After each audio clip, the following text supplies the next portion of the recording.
Hello students. इस video में हम लोग पीएच के बारे में और कुछ जानने की कोशिश करते हैं। पीएच की आखिर ज़रूरत कहाँ है? कोई काम की चीज़ है या ऐसे ही थ्योरी साइंटिस्ट लोग अपना लैब में चेक करते रहे? नहीं, ऐसा नहीं है। पीएच की ज़रूरत बहुत जगह पड़ती है। कई चीज़ें पीएच से डिसाइड होती है। एकदम डे टू डे लाइफ की अगर बात करें तो पीएच बहुत जगह बहुत ही सटीक तरह से इस्तेमाल किया जाता है। जैसे फॉर एग्जाम्पल हमारी पूरी बॉडी का ओवरऑल पीएच अगर देखा जाए तो ये 7 और 7.8 के बीच में रहता है। ना इससे कम होता है ना इससे ज़्यादा होता है। कम ज़्यादा होने का मतलब है कुछ ना कुछ प्रॉब्लम चल रही है बॉडी में, तबीयत खराब है। और बहुत ज़्यादा इधर उधर हो गया मतलब कुछ भी हो सकता है फिर तो क्रिटिकल केस। तो बॉडी में भी पीएच इतना इंपॉर्टेंट है। किचन में भी हमने देखा था किस चीज़ का कितना पीएच होता है। तो और कुछ देखते हैं। बारिश का पानी, बारिश के पानी का पीएच उसका भी नापा है। यस। और इत्तेफाक की बात है कि हमने बात किया था पीएच वाटर का 7 होता है, याद है? Water is neutral, pH of water is 7। कहा था? ये रहा। वाटर का पीएच 7 होता है। ये तभी होता है जब वाटर बिल्कुल प्योर हो, वाटर में कुछ भी मिक्स्ड नहीं हो। ऐसा पानी कहाँ मिलता है? Distilled water. डिस्टिल्ड वाटर अगर हो तो उसका पीएच 7 होता है। लेकिन जनरली जो पानी मिलता है हमें कहीं से भी, कोई भी सोर्स ले लो, जनरली जो भी पानी रहता है उसमें कुछ ना कुछ तो मिलावट होती है, कुछ ना कुछ तो सॉल्ट्स डिजॉल्व हो जाते हैं, कहीं ना कहीं से कुछ तो मिल ही जाता है। जो भी मिल गया उसके अकॉर्डिंग उसका पीएच चेंज हो जाता है। तो बारिश का पानी, when the rain pH of rain water is less than 5.6, जब ये 5.6 से कम हो जाता है बारिश के पानी का पीएच, मतलब एसिडिक हो रहा है पानी, तो it is called acid rain. वही नाम भी रख दिया। एसिडिक अगर पानी हो जाए तो उसको बोलते हैं एसिड रेन। एसिड रेन मतलब ऐसा नहीं है कि ऐसा नहीं है कि एसिड रेन में भीग गए हम लोग तो बहुत ज़्यादा नुकसान हो जाएगा, नहीं ऐसा नहीं है। बट वो कुछ एसिडिक हो गया है पानी और ये अपना नुकसान पहुंचाता है। जनरल जो पीएच होना चाहिए पानी का उससे ज़्यादा एसिडिक हो गया है, बहुत ज़्यादा हो चुका है। 5.6 हो गया, 5.6 से भी कम, बहुत ज़्यादा एसिडिक हो चुका है। तो नुकसान पहुंचाएगा। क्या क्या नुकसान पहुंचाता है? रिवर में जाता है तो रिवर वाटर का पीएच कम हो गया। अब रिवर वाटर का पीएच 5.6 नहीं होगा, ये रेन वाटर का पीएच था 5.6 या उससे कम। तो रिवर में तो और भी बहुत ज़्यादा पानी है ना, तो वो और डाइल्यूट हो जाता है, तो पीएच कुछ बढ़ता है। लेकिन जो नॉर्मल रिवर का पीएच था उससे तो कम हो गया है ना, पीएच कुछ तो कम हो गया पानी का, पूरे नदी के पानी का। तो एक्वेटिक लाइफ, फिश जो है, उन लोग के ऊपर इफेक्ट पड़ता है। कुछ स्पीसीज होती हैं जो बहुत ज़्यादा सेंसिटिव होती हैं, वो तो मर ही जाएंगी। बाकी को तकलीफ होगी, तबीयत खराब होगी, इस तरह की कुछ बातें होंगी। तो एक्वेटिक लाइफ के ऊपर ये प्रॉब्लम करता है। प्लांट को भी पर्टिकुलर पीएच चाहिए। एसिड रेन अगर ज़्यादा किसी छोटे पौधों पे पड़ जाए तो उसके पत्ते काले हो जाते हैं, पौधा जल्दी मरने लग जाता है। और पहले छोटे पौधे के ऊपर इफेक्ट पड़ेगा, बहुत ज़्यादा कंटिन्यूस रहा तो बड़े बड़े पौधे भी चले जाएंगे। तो पीएच कहाँ कहाँ इंपॉर्टेंट है, मेजर करना जरूरी है ना, फालतू की चीज़ नहीं है। तो सिर्फ हमारी लाइफ में ही नहीं, अदर प्लैनेट्स पे भी पीएच होता है। वीनस का atmosphere is made up of thick white and yellowish clouds of sulphuric acid. Sulphuric acid है मतलब बहुत ज़्यादा एसिडिक है। इतने एसिड में लाइफ होगा क्या? लाइफ एग्जिस्ट कर सकती है? बॉडी के लिए 7 to 7.8 पीएच चाहिए, और ये देखो सल्फ्यूरिक एसिड कितना ज़्यादा एसिडिक होगा, वहाँ पे लाइफ तो किसी हालत से पॉसिबल नहीं होगी ना, बिल्कुल नहीं होगी। इसलिए वीनस पे कोई रहता भी नहीं है, हम लोग सब अर्थ पे रहते हैं। नेक्स्ट कुछ देखते हैं। डाइजेस्टिव सिस्टम, पूरे बॉडी के पीएच तो हमने बात कर ली, वो जनरली ब्लड रहता है 7 to 7.8 के बीच में। ब्लड पूरे बॉडी में फ्लो करता है, ब्लड का जो पीएच है वही जनरल पूरे बॉडी का पीएच हो गया। लेकिन अगर डाइजेस्टिव सिस्टम की बात करें, डाइजेस्टिव सिस्टम क्या होता है पता ही है, बायोलॉजी में बहुत कुछ पढ़ चुके हैं इसमें हम लोग।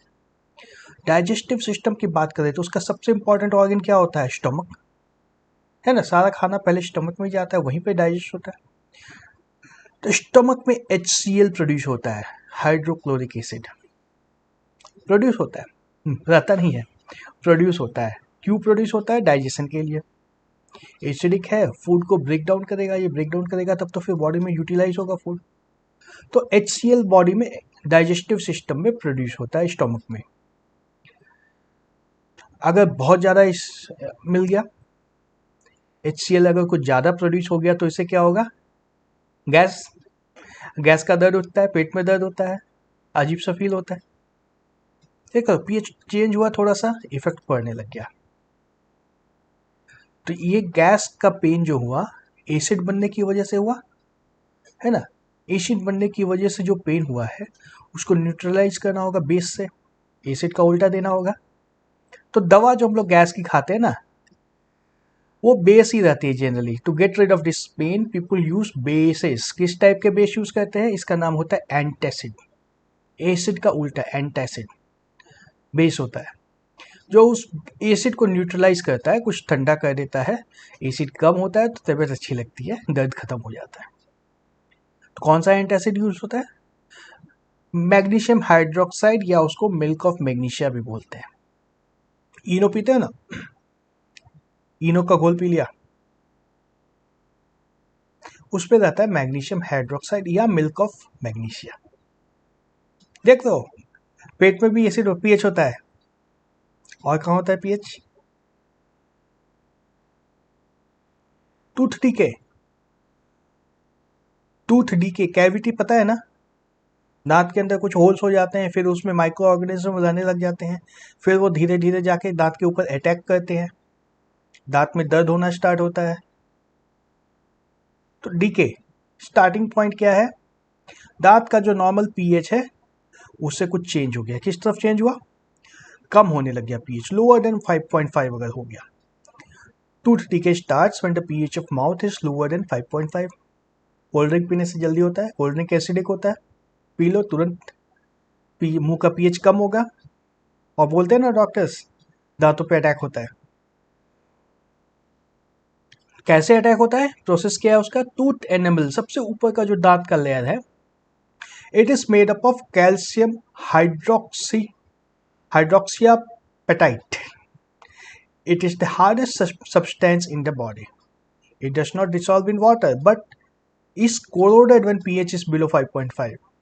जनरली तो दांत में कुछ नहीं होता है, लेकिन कुछ अगर ऐसा खा लिया कि पीएच कम हो गया और बहुत देर तक या बहुत दिनों तक कंटिन्यूसली पीएच इसी तरह का मेंटेन रख लेते हैं, तब फिर जो टूथ एनेमल होता है, टूथ एनेमल, टूथ के ऊपर का लेयर, दांत के ऊपर का लेयर बहुत मजबूत होता है, हड्डी से भी मजबूत होता है, ये एक पतला सा लेयर होता है, वो डिजॉल्व उसका कोरोजन होने लगता है। कोरोजन होने लगता है, फिर क्या होता है? Bacteria present in mouth produce acid by degeneration of sugar and food particles left in the mouth after eating. The best way to prevent this is clean the mouth after every meal. मुंह धोने बोलते हैं ना सभी को, खाने के बाद मुंह धो लेना चाहिए, है ना। मुंह में बैक्टीरिया रहते ही हैं, सभी जगह पूरी बॉडी में बैक्टीरिया रहते हैं, कहाँ नहीं है। ऊपर से खाने के साथ अलग से बैक्टीरिया जाते हैं, जब वो मुंह में काफ़ी देर तक रह जाते हैं तो वो बैक्टीरिया जो फूड को डाइजेस्ट करते हैं उससे भी एसिड निकलता है, और वो एसिड भी मुंह का पीएच को डाउन कर देगा। पीएच को डाउन कर देगा मतलब टूथ डीके, बहुत दर्द होता है। Toothpaste are generally basic and can neutralise the excessive acid to prevent tooth decay. ठीक है, टूथपेस्ट की भी बात हो गई। और कहाँ जरूरत होती है? एनिमल्स भी इसका यूज करते हैं, प्लांट्स भी यूज करते हैं इन वारफेयर। वारफेयर कहाँ होता है? वार एनिमल प्लांट्स वार कहाँ करते हैं? एग्जाम्पल, बी स्टिंग, मधुमक्खी काट काट लेती है, बहुत दर्द होता है ना। Bee stings leaves an acid which causes pain and irritation, बहुत दर्द होता है। कभी काटती है मधुमक्खी क्या? 1-2 दिन तक तो बहुत परेशान करता है। वो क्यों होता है दर्द? एक एसिड रहता है बी के अंदर जो चला जाता है बॉडी में, और वही एसिड सारा प्रॉब्लम क्रिएट करता है। Use of mild base like baking soda on the stung area gives relief, है ना, एसिड है तो वहां पे बेस दे दो, एसिड का इफेक्ट कम होगा, फायदा होगा।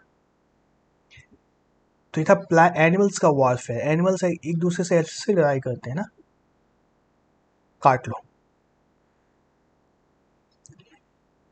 Stinging hair of nettle leaves, nettle क्या होता है, पौधा होता है जिसमें छोटे छोटे से कांटे जैसे रहते हैं, कांटे गलते नहीं है, पत्ते में कांटे जैसे रहते हैं, और जैसे ही वो हाथ में टच होता है उसमें से एक एसिड चला जाता है, कौन सा एसिड, मिथेनॉइक एसिड, और वो लगता है जलने जैसा, दर्द हो, जल रहा है।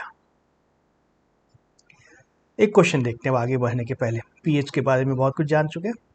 You have two solutions A and B, the pH of A is 6, pH of solution B is 8, which has more hydrogen ion concentration, which of these is acidic and which is basic। क्या देखा था, pH जितना कम होगा hydrogen ion concentration उतना ज्यादा होगा, less pH means more hydrogen ion concentration, acidic, less pH hydrogen ion concentration ज्यादा, मतलब एसिडिक। pH की अगर बात करें नंबर्स की, लेस देन 7 हो तो एसिडिक, 7 पे न्यूट्रल होता है, और ग्रेटर देन 7 बेसिक। तो ये कॉन्सेप्ट को इस क्वेश्चन पे लगाया जाए तो ए का pH 6 है, बी का pH 8 है, हाइड्रोजन आयन किस में ज़्यादा है, ऑफ कोर्स ए में ज़्यादा है, और वहीं एसिडिक भी है, solution A is acidic, B is basic. Hydrogen ion concentration किस में ज़्यादा है, एसिडिक वाले में, ए वाले में ज़्यादा है। नेक्स्ट क्वेश्चन देखें क्या, what is the effect, what effect does concentration of hydrogen plus ions have on the nature of solution, solution में हाइड्रोजन आयन से क्या इफेक्ट पड़ता है, वही जो लिखा है, पीएच लेस है मतलब हाइड्रोजन ज्यादा है, हाइड्रोजन आयन मतलब एसिडिक है, यही इफेक्ट होता है। सेम क्वेश्चन है फिर से, more hydrogen ions make the solution more acidic while less hydrogen ions make the solution basic। ठीक है, एक और क्वेश्चन देखते हैं, do basic solutions have hydrogen ion, if yes then why are they basic। होते हैं क्या, बेसिक सॉल्यूशन में H प्लस आयन होंगे, बिल्कुल होंगे ना, हमने बात की कि हाइड्रोजन आयन का कंसंट्रेशन कम या ज़्यादा होता है, खत्म तो नहीं होता है, बेसिक है तो भी हाइड्रोजन आयन तो कुछ ना कुछ होंगे ही उसमें, कितना होगा ये बात हो सकती है, तो हाइड्रोजन आयन तो होना ही है बेसिक सॉल्यूशन में भी, लेकिन कंसंट्रेशन इनका बहुत कम होता है। Next question, under what conditions do you think a farmer would treat the soil of his fields with quick climb और स्लेक लाइम, कैल्शियम ऑक्साइड और कैल्शियम हाइड्रोक्साइड और चॉक कैल्शियम कार्बोनेट। देखो अब मान लो नहीं पता है इस क्वेश्चन का आंसर, तब भी हमें बताना है, एग्जाम में आ गया है तो चेक कर लो, quick lime calcium oxide, slaked lime calcium hydroxide, या चॉक कैल्शियम कार्बोनेट, तीनों ही बेसिक नेचर के हैं। बेसिक है मतलब जो एसिड है उसको न्यूट्रलाइज कर देगा, मतलब सॉइल में एसिड होगा जिसको न्यूट्रलाइज करने के लिए फार्मर ने ये डाला है ना, सॉइल में पहले से एसिड होगा जिसको न्यूट्रलाइज करने के लिए ये डाला जा रहा है।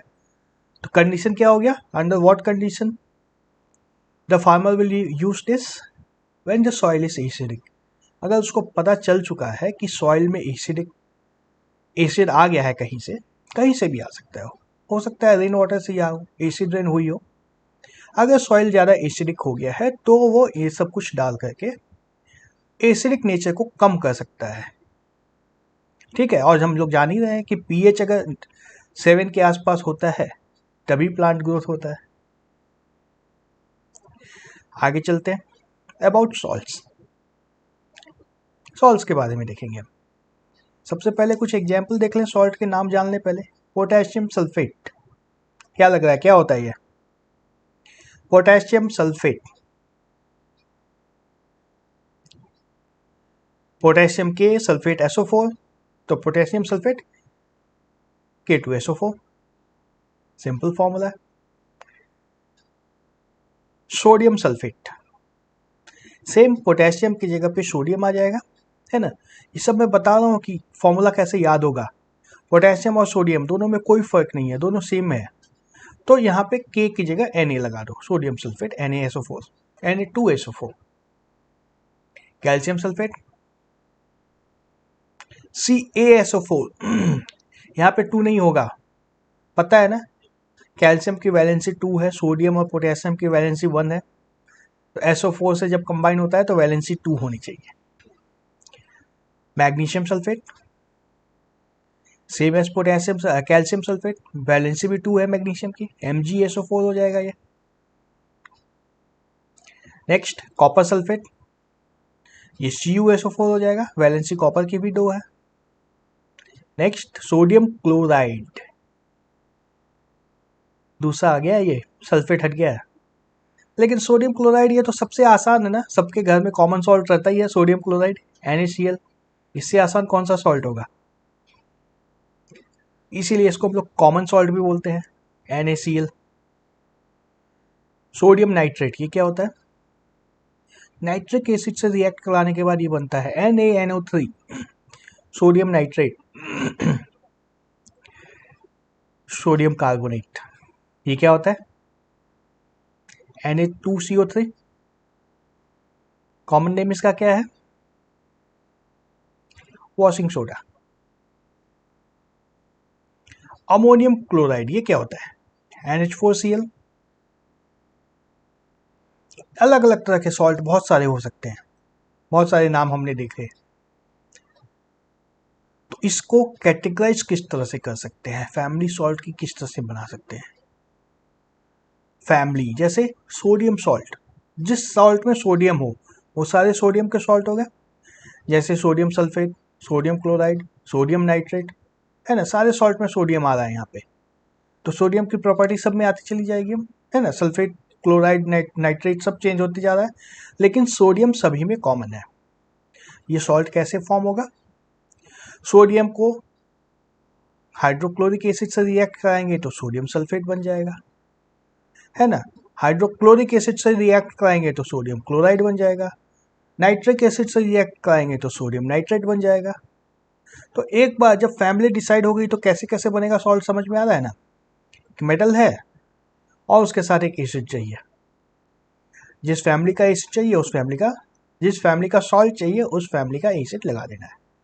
ठीक इसी तरह से मेटल नहीं, दूसरे पार्ट के ऊपर, नॉन मेटल के ऊपर भी फैमिली बन सकती है, जैसे chloride, NaCl, NH4Cl, KCl, MgCl, MgCl2 होगा। इस तरह से सारे क्लोराइड्स, क्लोरीन से जितने भी सॉल्ट बने हैं सारे क्लोराइड। तो इसका रिएक्शन कैसा होना चाहिए, हाइड्रोक्लोरिक एसिड से जब किसी चीज़ को रिएक्ट कराएंगे तो हमें एक क्लोराइड सॉल्ट मिलेगा।